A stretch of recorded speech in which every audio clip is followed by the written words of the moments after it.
Om Sahanavavatu Sahanau Bhunaktu Sahaviryam Karavavahai Tejasvinavadhitamastu ma Vidvishavahai.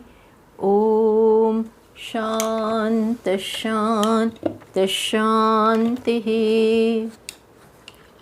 Shruti Smriti Purananam Alayam Karunalayam Namami Bhagavat Padam Shankaram Lokashankaram Shankaram Shankaracharyam Keshavam Badarayanam Sutra Bhashya Krutau Vande Bhagavantau Punah Punah Ishvaro Gururatmeti Murti Bheda Vibhagine Vyomavadvyapta Dehaya Dakshinamurtaye Namaha.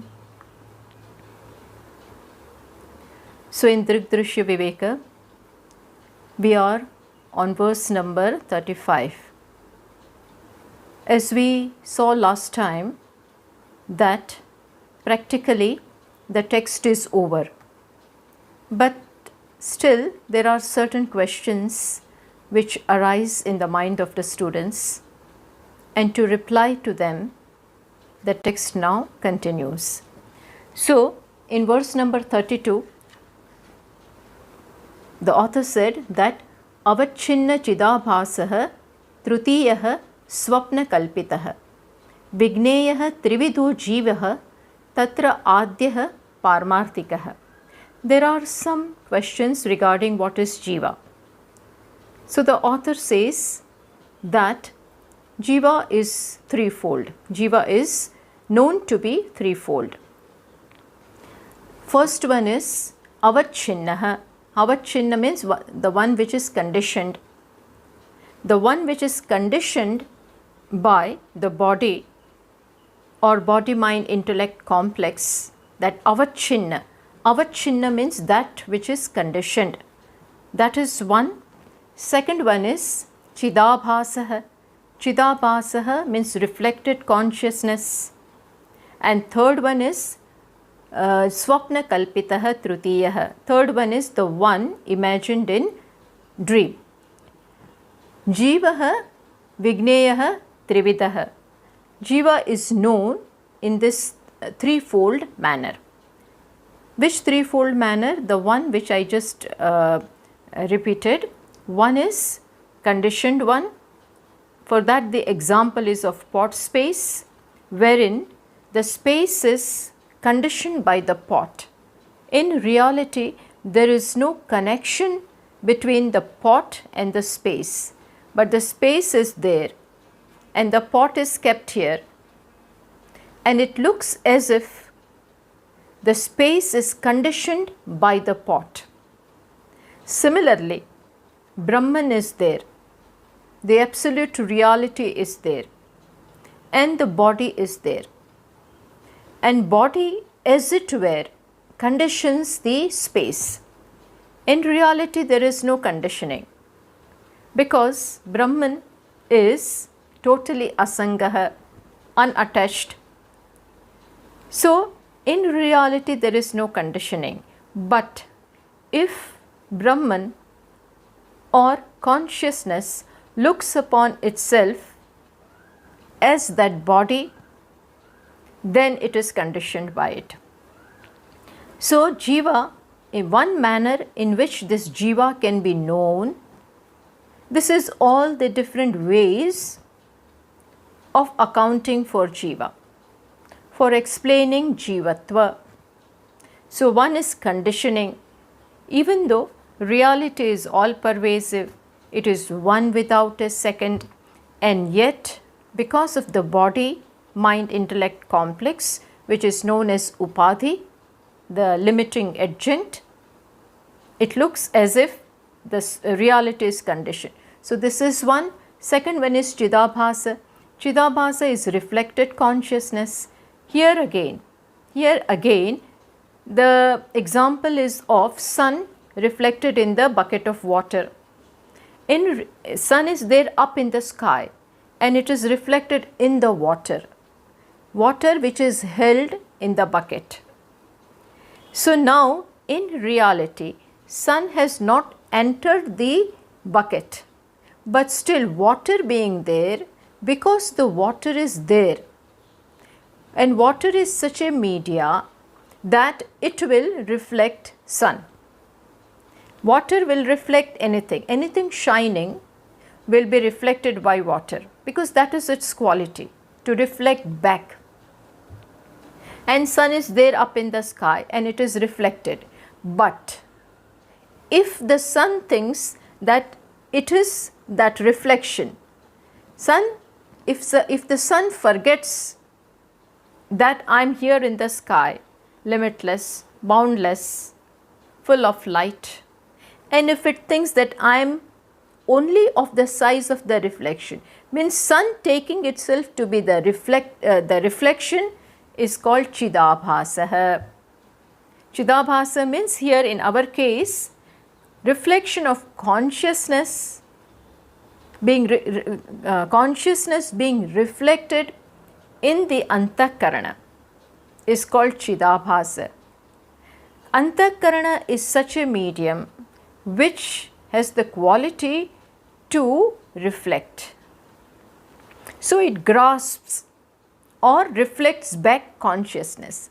But consciousness, which again, just as sun forgot that its reality is different and took itself to be the reflection, similarly here, if consciousness forgets due to ignorance that it is consciousness and it has nothing to do with the body, if it takes himself to be the one reflected in the Antakarana, then he becomes small. Becomes in the sense he takes himself to be of the size of the body, because the Antakarana is in the gross body, and then consciousness, reflection of the consciousness is falling in the, not falling, but it is caught, grasped by first of all Antakarana, and then it passes to the gross body, to different layers. But this abhasa of chit in Antakarana or intellect is called Jivaha. It is called ego or Jiva. This is second understanding about Jiva. What is the third one?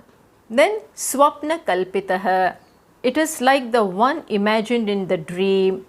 One imagined in the dream. In the dream, there is the subject is also there. When the person dreams, then he is one of the members of the dream world that he has projected.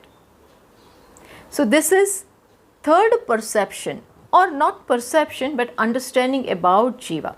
So Jivaha Vigneyaha Trivitaha. Jiva is to be known in this threefold manner. Three ways, different understandings are given. Which one is Paramarthikaha? Adhyaha Paramarthika. According to the author, which one is real? Adhyaha Paramarthika. The first one is the absolute reality, which means the conditioned consciousness, where consciousness is conditioned by the body, where there is no real connection. So that is the avachinnaha is Paramarthikaha. Among them, the first one is the nature of Brahman. Conditioning. If you remove the conditioning, then what remains is space. Even when the conditioning is there, even when the pot is there, let us go back to the example of pot space. Even though the pot is there, space is in no way, let us say, bound or enclosed by the pot. Pot is in the space and it is not the other way around. Space is not in the pot, but pot is in the space. So, the reality is space in that example, and here in the same way consciousness is there, Chaitanya, and avachinna. Avachinna means conditioning of the body is there. So, you keep aside the body, understand that that is not your reality, and reality is consciousness. My reality is consciousness. If you understand that much, then that will be Paramarthik reality, means the absolute reality. This we have already done. We are quickly remembering the verses which are done. Verse number 33 said, Avachhedah kalpitah syad avachhedyam tu vastavam. In this, the limitation is imagined, but the avachhedah means the conditioning is projected. It is really limited. Whereas avachhedyam tu vastavam. Avachhedyam, the one upon which the limitation is projected, is real. Space is real, but the pot which is supposed to be conditioning the space is not real. So, here it is said, Avachhedah kalpitah syad avachhedyam tu vastavam. That is the reality. Tasmin jivatvam aropad brahmatvam tu svabhavatah. Therefore, upon consciousness, what is projected is jivatva. It may be projected, but projection has no reality. What is the reality? Brahmatvam tu svabhavatah. Reality or the swarupa is Brahma. Going to another example, the standard example of rope and snake. Snake is projected upon the rope. In reality, there is a rope, piece of rope, but it is taken to be snake. Rope is mistaken to be snake. But what is the reality? Rope is the reality, and snake is projection. In the same way here, consciousness is the reality, and jivatva is a sense, is not real. That I am a jiva, that I am a limited being, limited by body, mind, pranas, sense organs, that is not real. So, the author is clarifying jiva and showing that jivatva is projected and reality is Brahman. This we have already seen. Then going to verse number 34. Avachinnasya jivasya purnena brahmana ekatam tattvamasyadi vakyani jaguhu na itara jivayoho. So it says here that the big statement of the Upanishad, Tattvamasi, etc. There are so many such Mahavakyas. Mahavakya means the Vakyas or the statements of the Upanishads which reveal, which show the identity between Jiva and Brahman. Identity means showing that Jivatva is Mithya and Brahman is your reality. There are many such Vakyas in the Upanishads. And what do they declare? So here it is said, they say that avachinna desho avachinnasya jivasya purnena brahmana ekatam.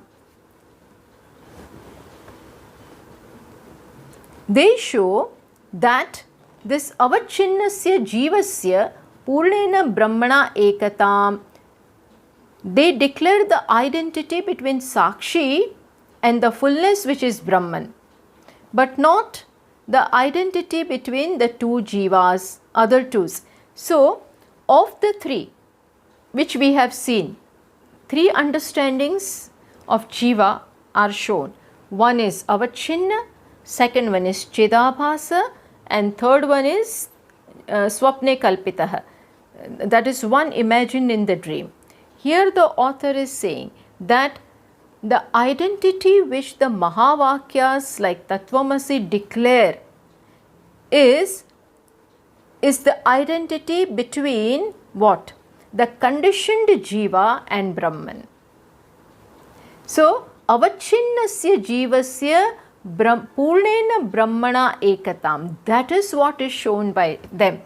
When the Upanishad says, you are that, who is being said that you are that? You are that which you are seeking to be.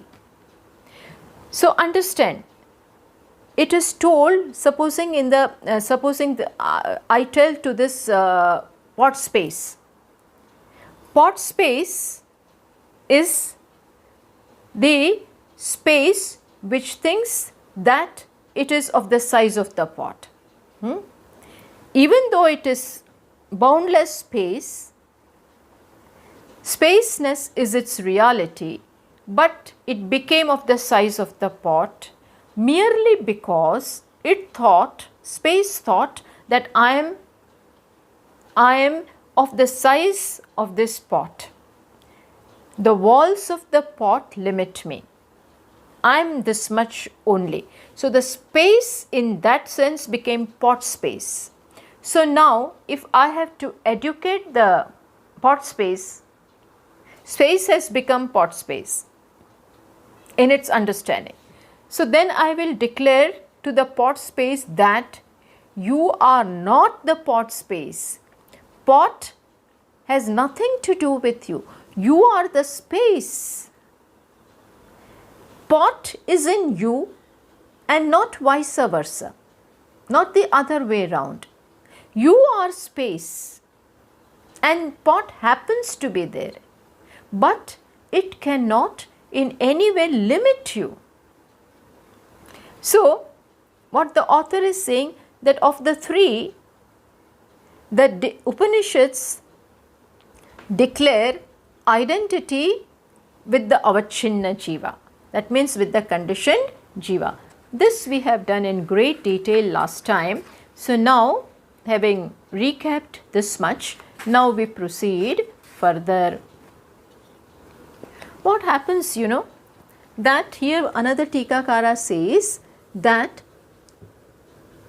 even though we have learnt all this many times, but if this is not repeated again and again, then it is quite possible, means abhyasa is not done, then it is quite possible that sometimes a doubt may arise.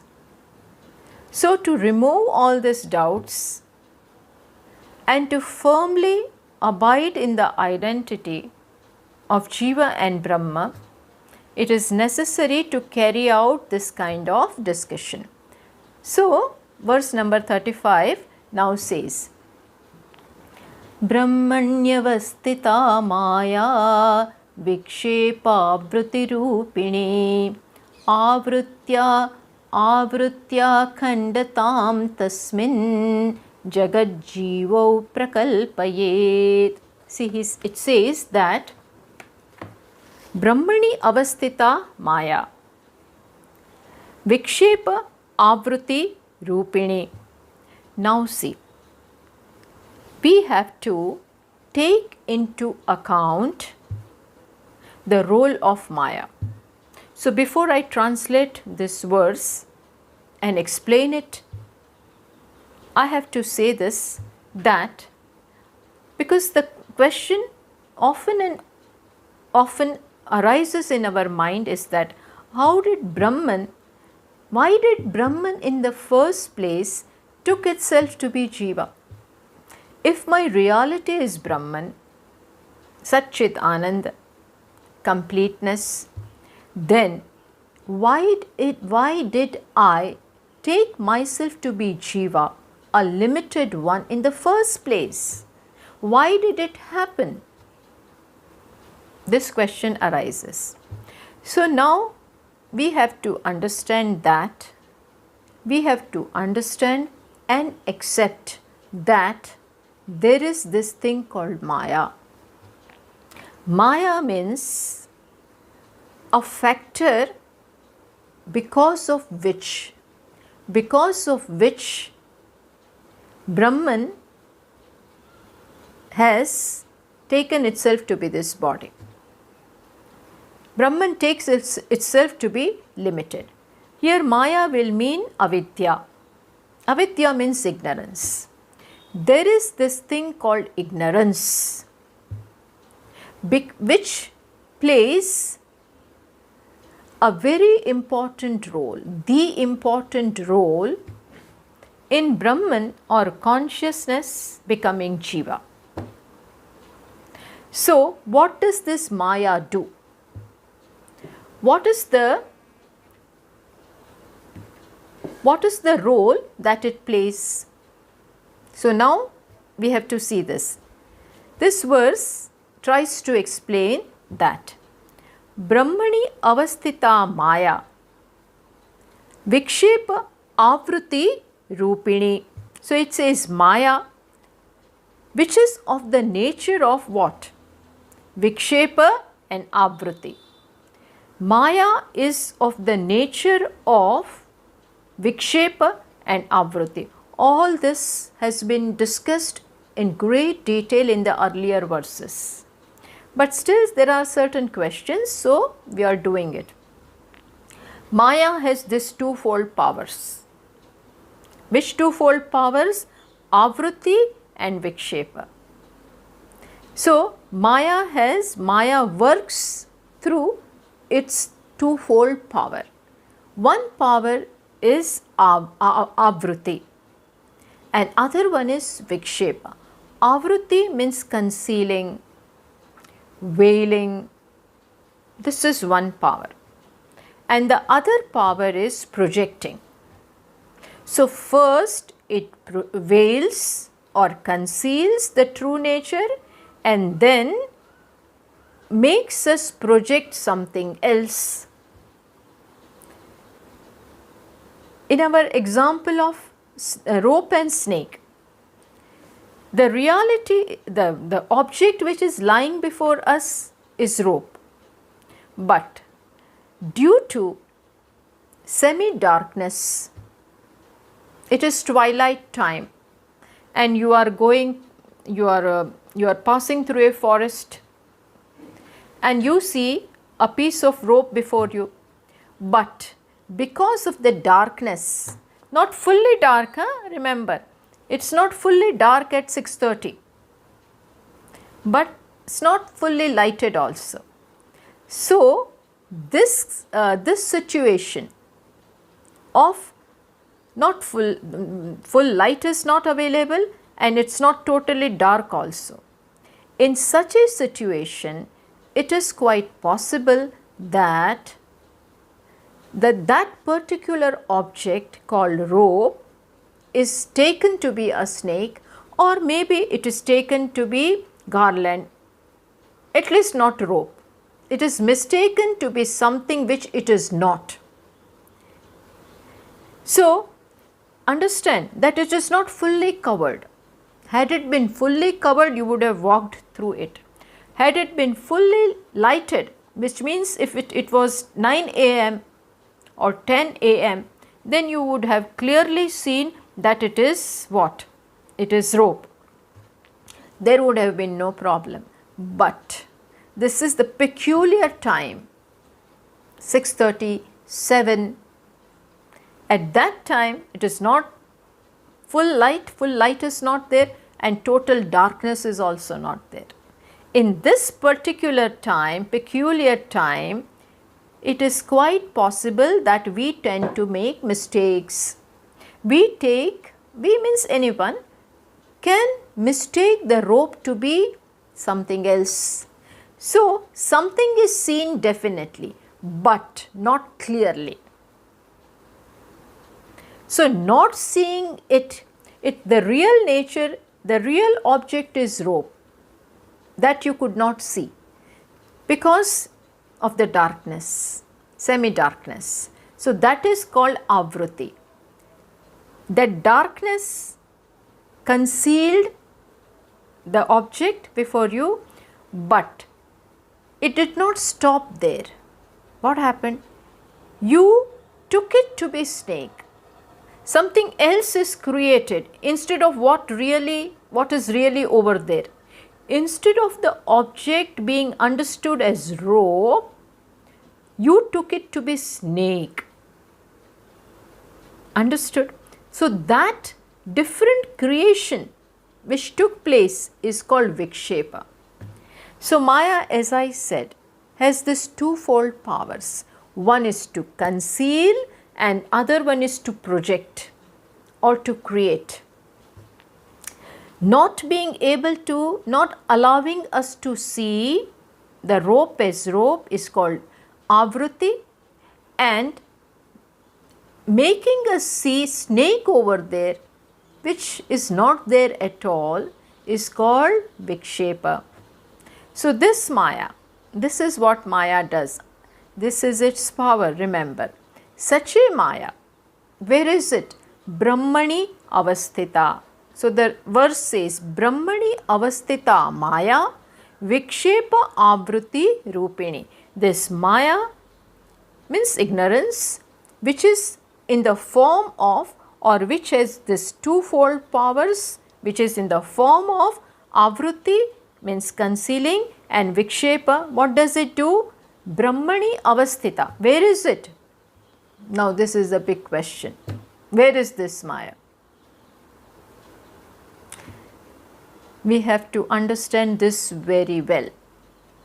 It is, the author says, Brahmani avasthita.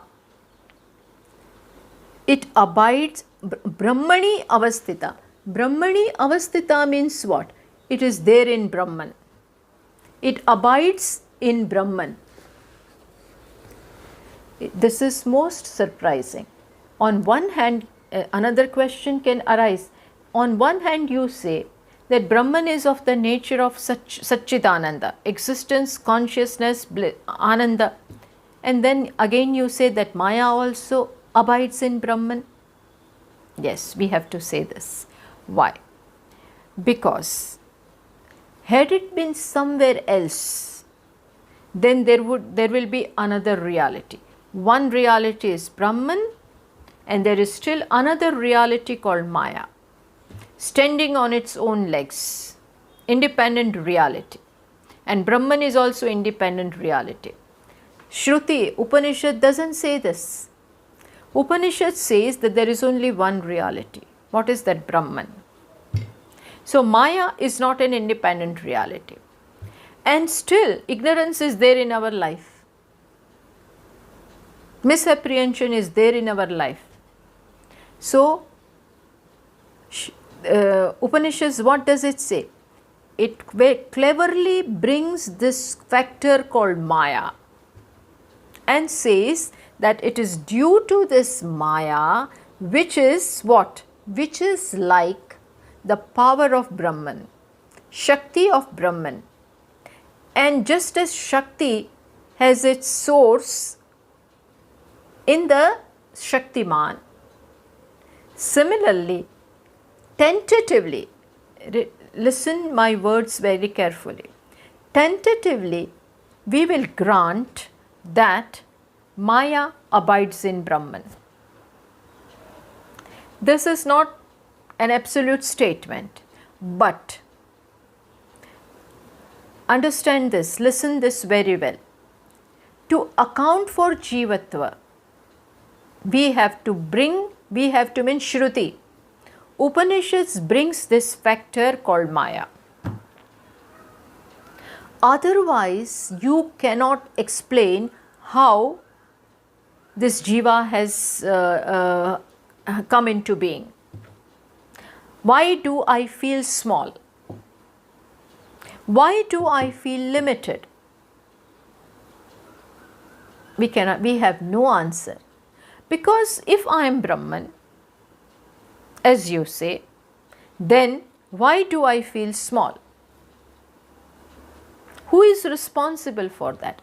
If I say that some other entity called Maya is responsible, then it will be an independent reality, then what will happen? It will come any time and disturb me, influence me. So it's not like that. What does Shruti say? Upanishad say that this Maya Brahmani avasthita. Brahmani avasthita means it is due to Brahman, dependent upon Brahman, not an independent reality. Brahma Shraya Maya. Maya has ashraya, shelter in Brahman. And keep this in mind. At this moment, I am just doing this verse. Then I will show you that once the knowledge is there, then we will shirk off this Maya. Not we will shirk off, it will get shirked off. But now when we want to understand this Jivatva and the reason for it, we have to take this factor called Maya in consideration. Okay, so understood, this Maya abides in Brahman. But how does it abide? So the second line says, Avruti akhandatam tasmin jagat jivo prakalpayet. Avrutya akhandatam. What does this Maya do now? Avrutya akhandatam. It conceals. Now in the second line, the author is explaining what Maya does with its two powers. First, what it does is conceals. Avruti akhandatam. Avrutya akhandatam.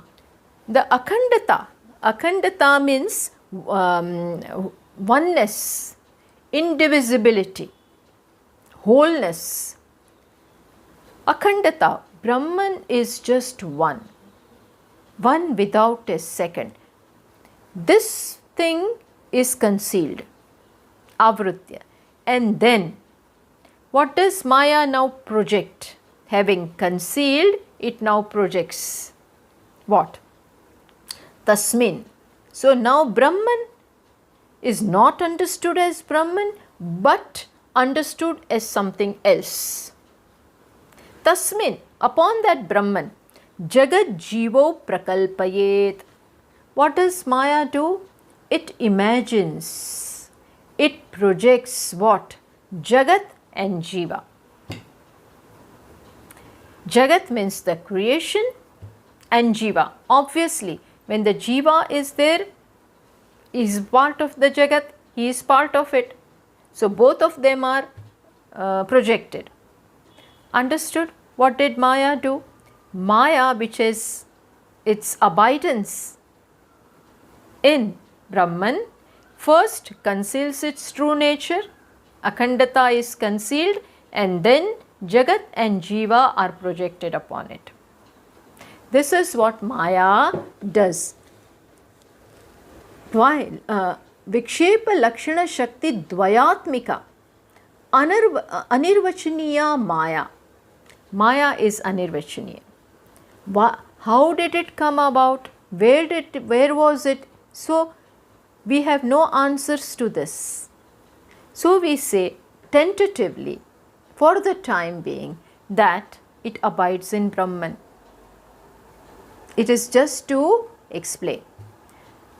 Let me explain to you that what kind of how Maya accounts for this Jivatva, and why this concept of Maya is necessary to understand and to give a plausible explanation for Jiva and Jagat both. It is necessary. So let me tell you a story. Once there was a rich man, and he had 3 sons, and then when he came to know that he is dying, he made a will, and then he passed away. means he died. Then afterwards they are opening the will and then separating the things which are to be given to the 3 of his children. So in that big things are already given. And then this fellow, this rich man had 17 elephants. How many elephants? 17 elephants. And he had written that you divide them also between the 3 of my children. He had specified also as to how he has to divide them. How much should be given, how many elephants should be given to the elder one and the middle one as well as the youngest one. So he had written that half of them should be given of the 17, half should be given to the elder one, then 1/6 to the middle one, and 1/9 of 17 should be given to the youngest one. Now everybody were confused as to how to divide this. How to divide 17 into half? Not possible. How to make it 1/6? Not possible. How to make it 1/9 of 17? Very difficult. So they were really confused and wondering how to do that.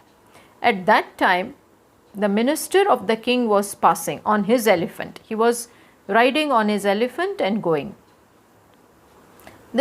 He was a very intelligent minister.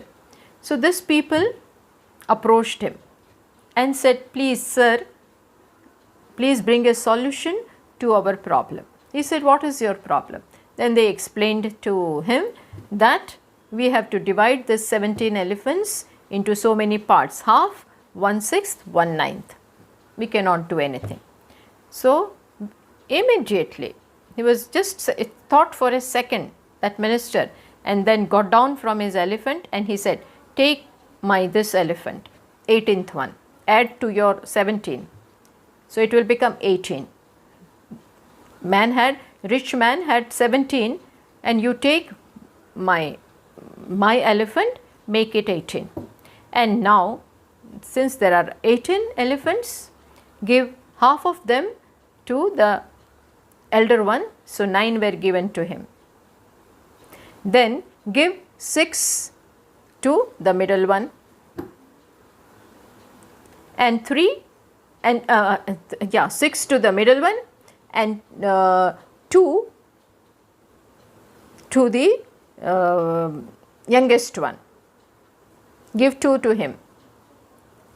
So 9, 6 and 3 means 15. Actually 9, 6 and another 3 will become 18. But having given 2 to the youngest one, he then very quickly, very smartly took away one elephant which was his, which belonged to him, and he took away and went away. But the problem of this people was solved, because when he added that 18th one more elephant to the 17 elephants which were already there, the division was possible. 19 and then 9 to the eldest one, 6 to the middle one, 15, and 2 to the youngest one. But without that 18th elephant, this division would not have been possible. How to divide 17 into half? You can't cut an elephant. So this one elephant he added, 18th one, which belonged to him. He added, solved the problem and then took it back. Understood? Similarly, we want to understand this jiva. We want to account for Jagat. How did they come about? So Upanishads bring this factor called Maya, like that 18th elephant, adds to Brahman. Because Brahman on its own is without attributes, nirvishesha, nirakara, niravayava. How will the world come about? And still we see the world. So Shruti brings this Maya. And then with the help of the Maya and its two powers shows how Jiva has come about. By concealing, what did Maya do? Concealed the true nature of Brahman and then projected Jivatva and Jagat. We understood Jiva, we understood how Jagat has come about, and then it will tell us, once you know your true nature, you are Brahman, then Maya is not there. Then don't think about it. But first it is necessary to understand, to account for all this. So, in this way, in this sense, it is said, Brahmani avasthita Maya. Maya abides in Brahman, which is not a paramarthic statement, which is not the absolute reality. Maya is adventitious reality, not abiding in Brahman forever, not separate from Brahman. Then what? Anirvachaniya. You cannot say it is, you cannot say it is not.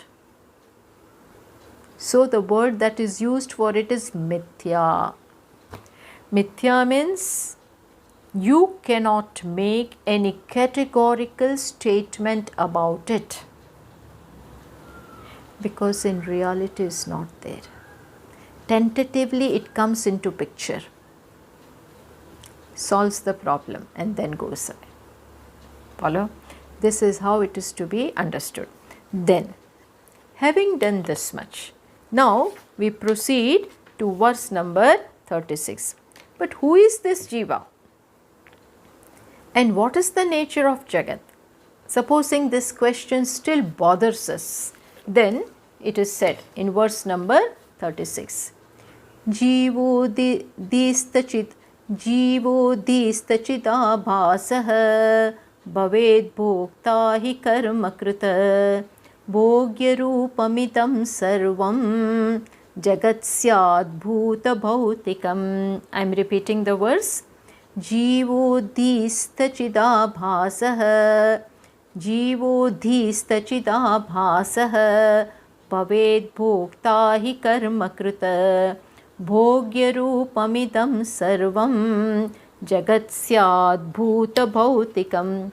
Now Jiva is explained. Who is this Jiva? So the text says, Jiva dista chidabhasah. Jiva is nothing but distha. Distha means one who is in the intellect. Distha chidabhasah, which means that Jiva is nothing but consciousness, the reflection of the consciousness in the intellect, reflection of the consciousness falling in the intellect, and then consciousness taking itself to be that intellect. So there is subtle body which has intellect, which has antakarana in that. Now the consciousness is grasped by the intellect. So moment it receives, it catches the consciousness, it becomes enlivened. And then what happens? Consciousness takes itself to be that subtle body, which means the Jiva. So consciousness identified with that particular complex, body mind intellect complex, is Jiva. Once the identification happens, then what happens? This is how this Jiva consciousness becomes what? Bhokta, karma kruta. He becomes bhokta. Bhokta means enjoyer. He becomes karta, karma krut. Then what? Bhogya, and what does he enjoy? Bhogya rupam idam sarvam jagat syat. And then there is this whole creation in the form of bhogya vishaya, in the form of the object to be enjoyed. So then this jiva enjoys the jagat. And what is this jagat? Jagat is nothing but bhuta bhautika. Bhuta means 5 elements. And the combination of the 5 elements, the things which are born of the combination of the 5 elements is called bhautika. So just as human being, birds, insects, all of this are nothing but combination of the 5 elements. So the entire creation is nothing but bhuta and bhautika. Then this jagat is being enjoyed, bhogya rupam idam. So jiva, which is the reflection of the consciousness, identified with antakarana. To go back to the example of sun reflected in the bucket of water. Bucket is there. That bucket is in the place of the gross body. The water inside the bucket is in the place of the subtle body, which means antakarana. And sun is here. Now sun is reflected here in this water, in the bucket which is filled with water. And then moment the reflection comes here, that water becomes shining. But the mistake that happens in the mind of the sun is this, that I am there, I am this reflection. Forgets that I am here in the space and I am bright and I am in the sky. All that he forgets. And what does it think? I am this, which is only of the size of the water. Plus the quality of if the water is pure, then the reflection will be of that nature. But if the water is muddy, then reflection will also be dull. But then sun thinks I am only this sun. Understand, this sun up in the sky thinks I am this much, I am dark, I am dull, I am small. Moment this happens, then samsara begins. So it says, then he becomes what? Then he becomes what? Karmakrut. Moment he thinks that I am this much, he feels limited. Oh my God, I am so small. And see that other reflection, so big. Another jiva, another reflection in another big bucket. It's very big and it is bright and I am dull. Feels limited. Who feels limited? When we say Chidabhasa feels limited, means who feels limited? Consciousness. Similarly, sun over there feels limited looking at this reflection, because it takes the reflection to be its reality. Then what happens? Moment he feels limited, then what happens? He begins to desire. Moment you feel limited, there will be desire will arise in the heart to come out of that limitation, to circumvent that limitation and become big. Just as in that example, similarly consciousness which is reflected here in the intellect or the antakarana, takes himself to be only of this much size. I am of the size of the body, and body is in every way limited, time bound, space bound, objectivity. So many limitations are there.